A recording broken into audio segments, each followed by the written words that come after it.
So the first artifact that I chose was our projects for the grammar fair, and I think that this connected with Standard 8, which states that the teacher understands and uses a variety of instructional strategies to encourage learners to develop deep understanding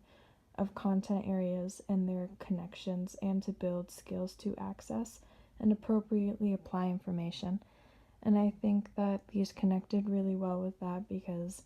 it was a good way for kids to be able to learn and be engaged. They were interacting with the teacher or us, and they were also interacting with other peers, which is not something that they always get to do in a classroom because a lot of the times they're just sitting there and doing their work on their own.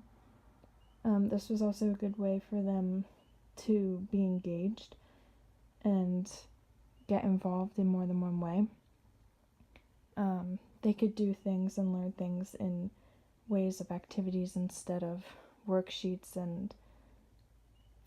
standardized tests and how to prepare for those things. And these are fun and engaging ways for them to do so.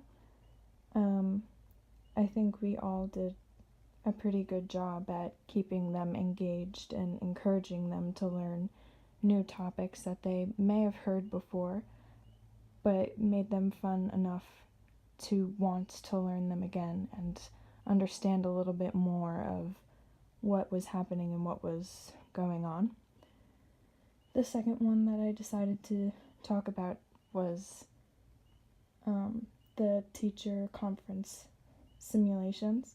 which connected to Standard 10. The teacher seeks appropriate leadership roles and opportunities to take responsibility for student learning to collaborate with learners, families, colleagues, other school professionals, and community members to ensure learner growth and to advance the profession. And I thought that was also a good one because I know for me it was a lot harder because I am very quiet,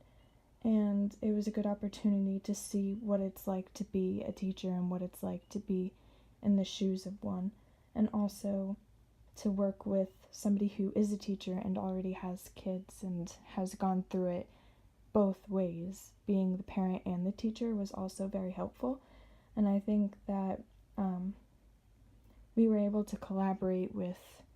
teachers and parents in that way. And when we all become teachers, we will all be able to do that more effectively. We will also be able to collaborate with other professionals and other people in the community as well. Also helps with leadership roles and making sure that we talk as a group and not just as individuals. Everybody's opinion is always very important, and I think that the more that we collaborate with teachers, peers, and even students,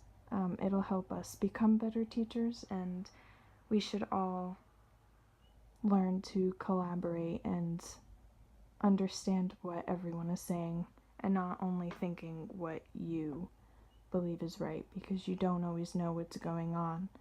at home or in other classes, and finding out all of the information before assuming things is always important as well. I think that's important for when we become teachers to remember and to learn for both standards, to collaborate and to make things fun and engaging for students, not always just have them not speak their minds.